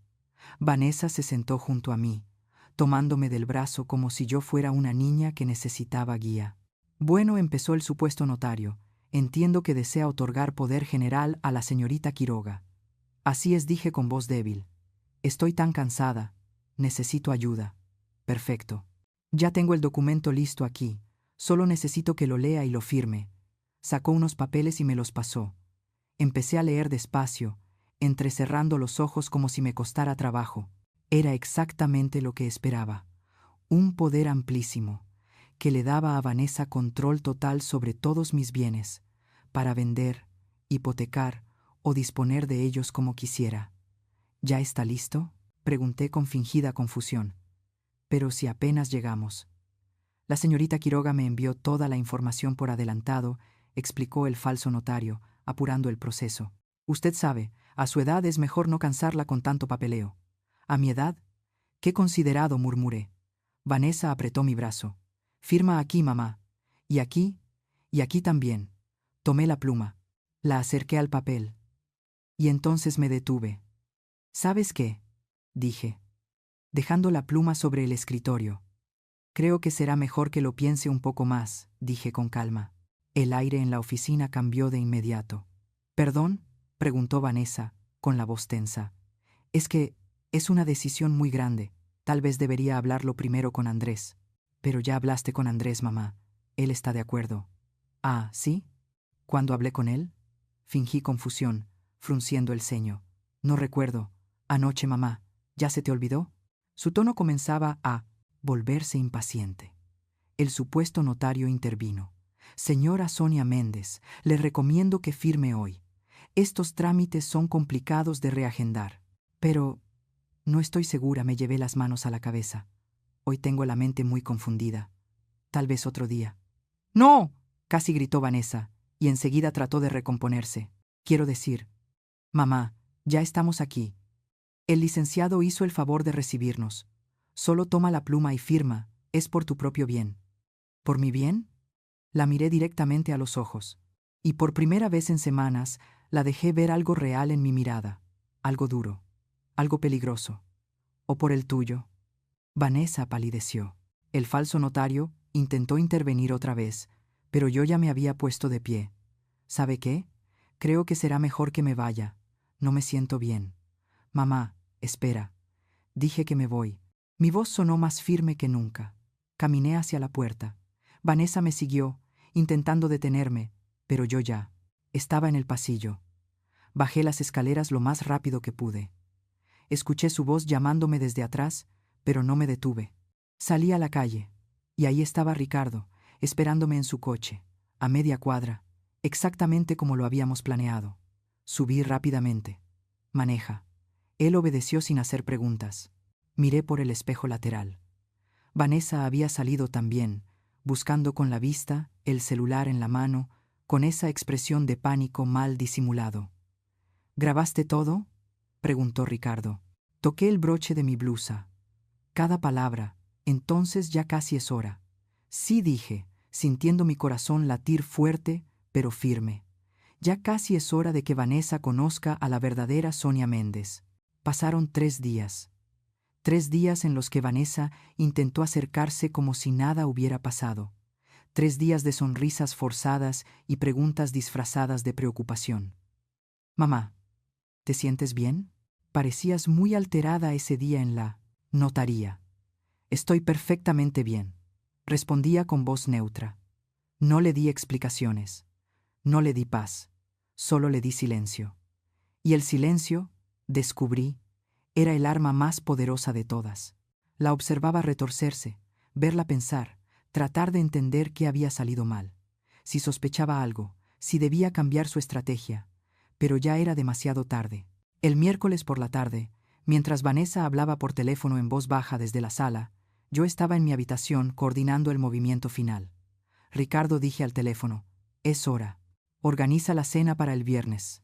¿Estás completamente segura? No habrá marcha atrás después de esto. Nunca he estado más segura en mi vida. De acuerdo. Contactaré a todos los involucrados. Javier Ruiz confirmó. Confirmó. Viene desde Houston. Y el señor Maldonado también confirmó, aunque todavía está confundido sobre por qué lo invité, lo entenderá el viernes. ¿Y Andrés? Ya le sabe. ¿Dijiste? Esa pregunta dolió. No. Lo sabrá junto con los demás. Necesito que lo vea todo al mismo tiempo. Es la única manera. Hubo un silencio. Esto va a doler, Sonia. Lo sé, respondí con serenidad. Pero el dolor de la verdad es mejor que la comodidad de una mentira. El jueves por la noche, durante la cena, lancé el anzuelo final. Vanessa, Andrés, dije mientras comíamos en silencio, quiero organizar una cena familiar el viernes. Ambos me miraron sorprendidos. ¿Una cena?, preguntó Andrés. Sí. He estado pensando mucho estos días y creo que ya es hora de resolver algunas cosas, de hablar del futuro con claridad. Los miré a los dos.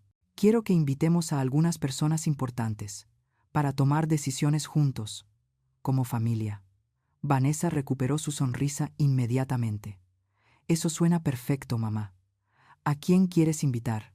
A mi abogado, Ricardo Salgado, al señor Maldonado, el comprador que trajiste, al notario que nos asesorará con los documentos. Hice una pausa.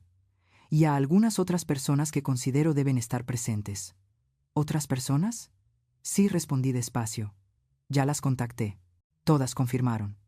Andrés frunció el ceño. Mamá, ¿y quién más? Es una sorpresa, sonreí. Pero te prometo que el viernes todo quedará muy claro. Vanessa intentó disimular su inquietud, pero la vi. Esa sombra de duda que cruzó su rostro. Suena bien, dijo al final. Excelente. La cena será a las 7. Vístete bien. Va a ser una noche memorable. No tenía idea de lo memorable que sería. El viernes amaneció con cielo despejado, irónico considerando la tormenta que estaba por estallar. Pasé la mañana cocinando. Preparé los platillos que Diego amaba, los que hacía para las ocasiones especiales.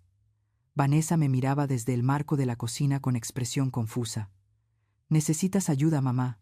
No, gracias. Hoy quiero hacerlo yo. Misma. Me gusta cocinar.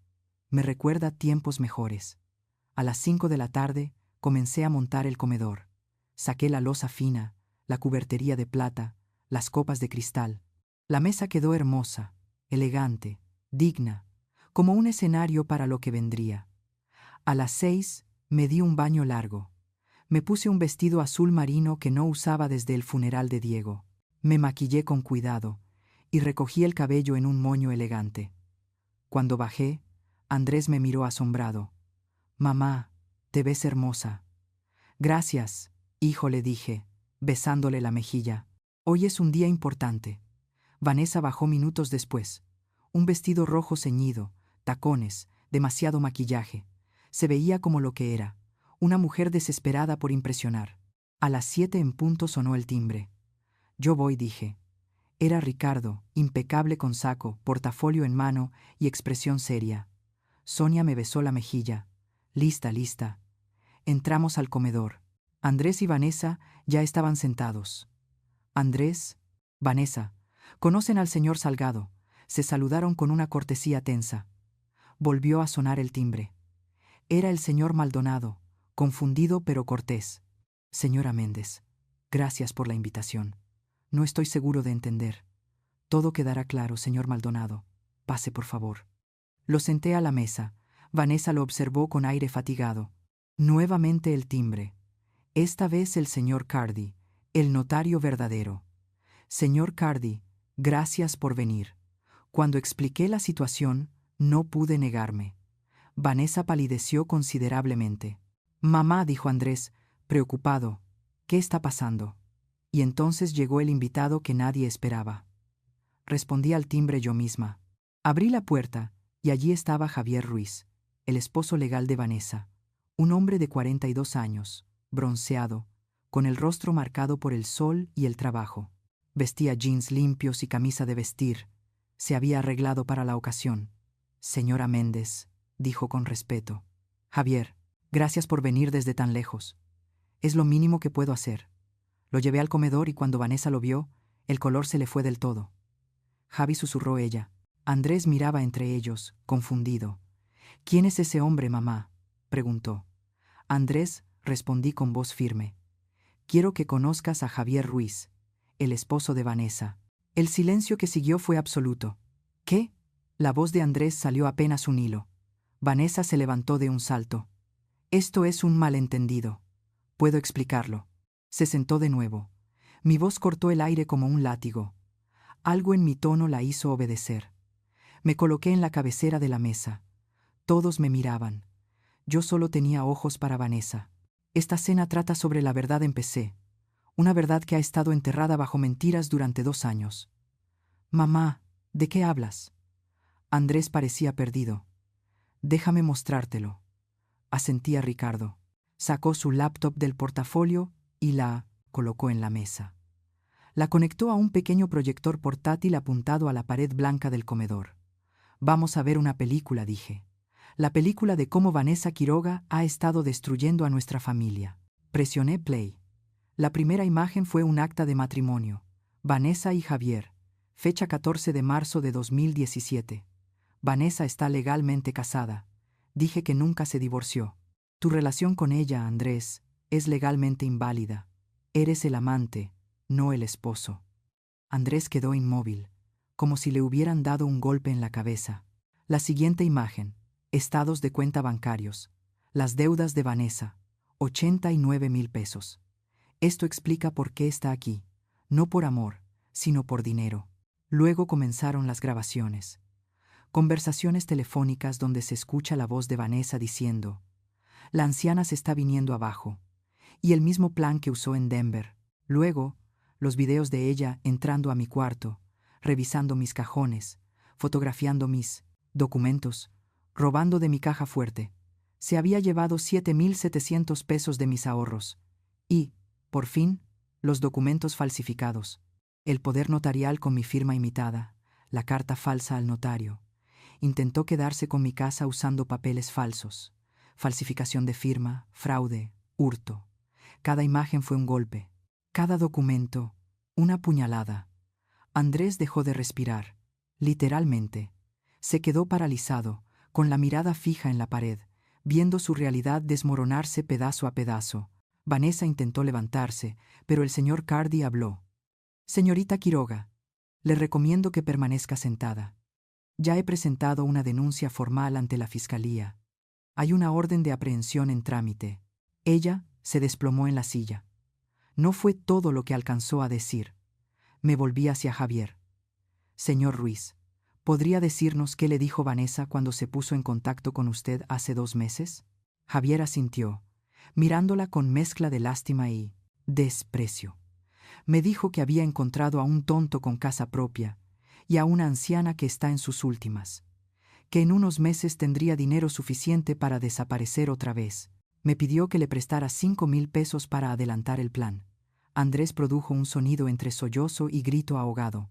«¡Andrés!», exclamó Vanessa, y quiso tocarlo, pero él se apartó como si su contacto quemara. «No me toques», dijo, con la voz temblando. «No te atrevas». Me volví hacia el señor Maldonado, que observaba todo con los ojos abiertos. «Señor Maldonado, usted fue contactado por esta mujer para comprar una propiedad que ella no tiene derecho a vender. Los 30,000 pesos que dio como depósito fueron robados. El señor Ricardo le ayudará a recuperarlos y a presentar su propia denuncia». El ingeniero asintió mecánicamente, aún en estado de shock. Finalmente me volví hacia Vanessa. Lloraba, las lágrimas corrían sobre su maquillaje perfecto y dejaban surcos negros en sus mejillas. «Por favor», suplicó, «puedo explicar todo». «No hay nada que explicar», dije con la voz helada. «Eres una estafadora profesional, una delincuente que ha destruido familias enteras. Y pensaste que yo sería tu próxima víctima». «Mamá, por favor, no me llames mamá», rogó Andrés. Cada palabra suya era veneno. «No eres familia. Nunca lo fuiste. Eres una depredadora que vio la debilidad y atacó.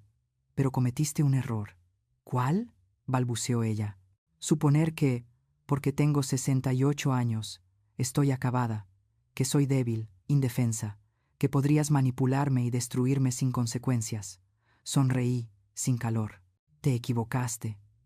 Porque yo construí esta casa con mis propias manos. Sobreviví cosas que te habrían roto en 1000 pedazos, y no voy a permitir que una criminal vulgar se lleve todo por lo que luché. Ricardo, llama a las autoridades», dije.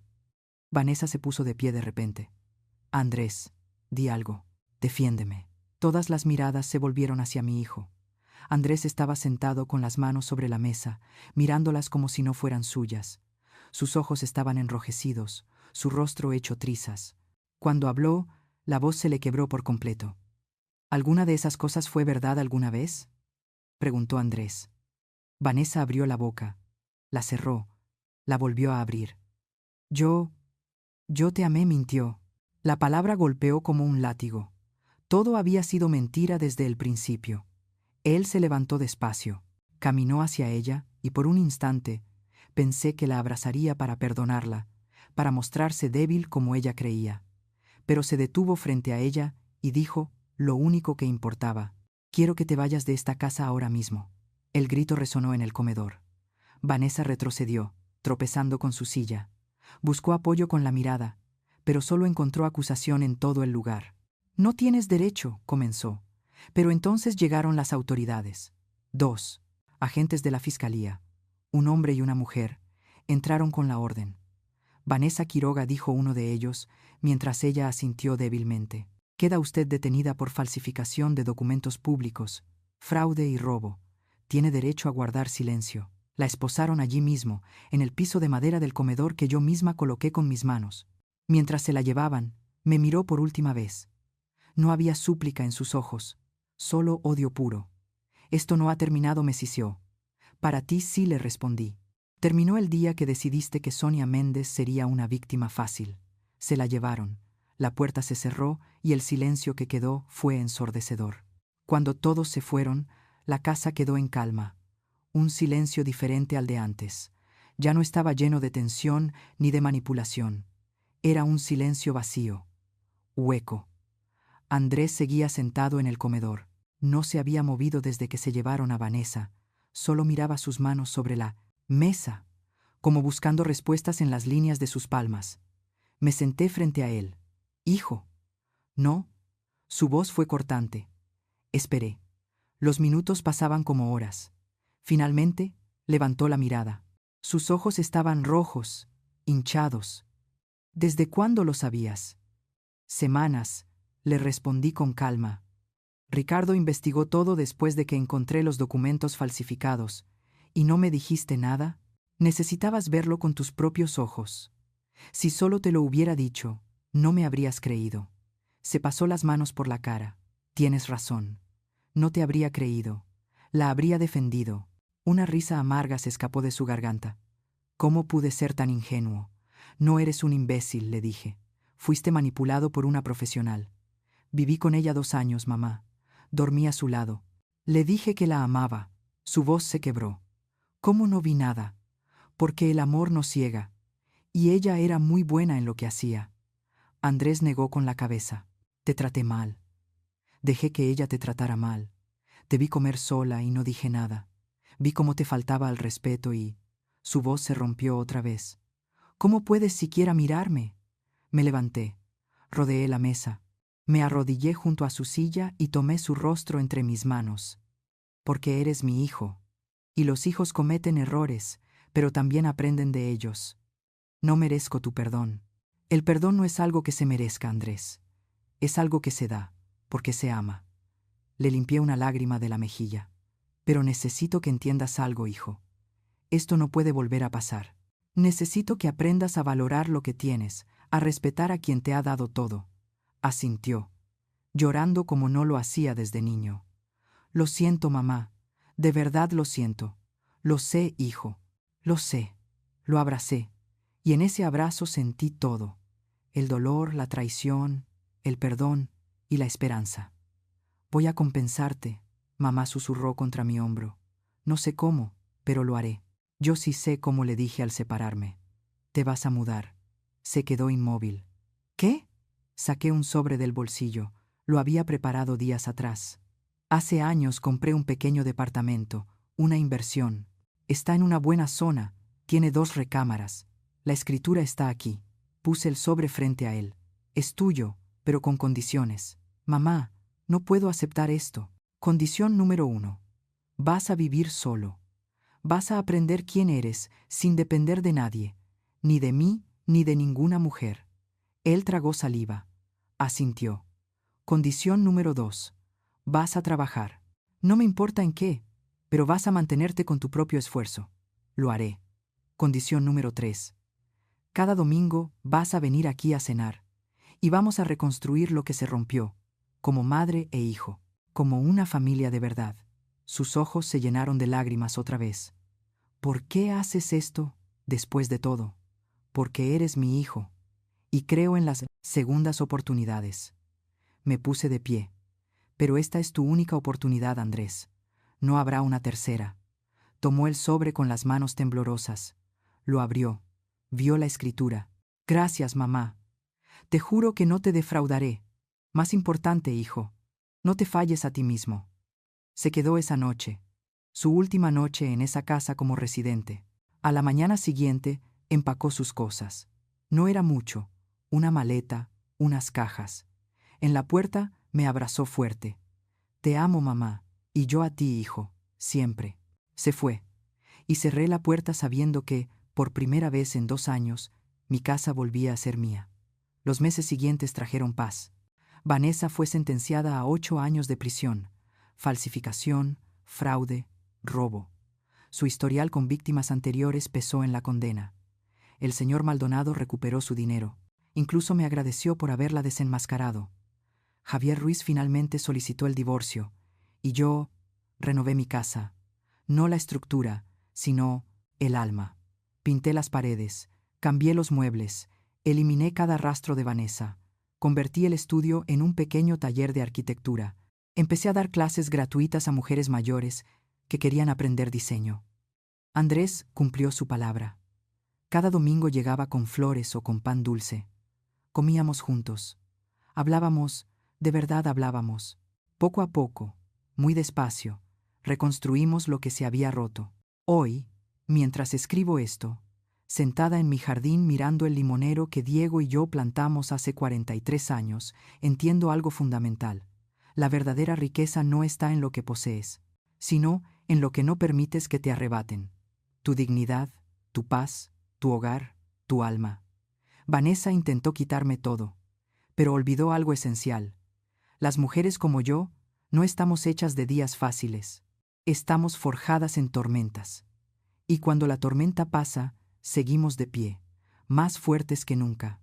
A veces las historias no terminan cuando se cierran las puertas, sino cuando el corazón aprende a mirar distinto. Cada familia, cada amor, cada pérdida, deja una huella, y tal vez eso es lo que más nos une. Aprender a sanar, a perdonar y a seguir caminando. Gracias por estar aquí, por escuchar mi historia. ¿Alguna vez has vivido algo parecido? Y dime, si tú estuvieras en mi lugar, ¿qué harías?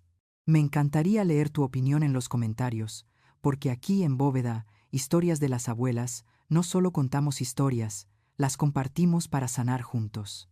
Si esta historia tocó tu corazón, suscríbete para no perder